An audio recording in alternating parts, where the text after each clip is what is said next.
好厚肉啊！唔係好口肉啊！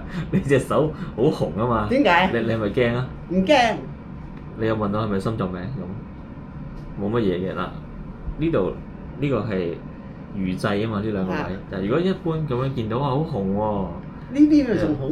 呢邊少少咯，又唔係好紅。有啲人會驚個肝有事噶嘛。哦，我唔係喎，佢哋話濕咁啊，我有乙型肝炎㗎。你有乙型肝炎嘅。係啊。咁啊要。我有脂肪肝喎又。呢幾年。咁呢個真係叫肝長喎，佢真係反映咗你個肝可能唔夠健康喎，咁所以就會。但係呢個西醫話唔緊要嘅脂肪肝。唔係啊，因為香港成人有脂肪肝咧，因為你冇食咁多麵包啦， 30%。朝頭早我唔食麵包，咁食咩咧？早餐。咪食通粉咯。我唔食通粉。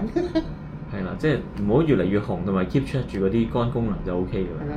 係啊，肝酵係素正常。得意喎！佢話我乙型肝炎，我咁多年啦，佢冇叫我去 check 㗎喎。唔使 check 㗎嘛？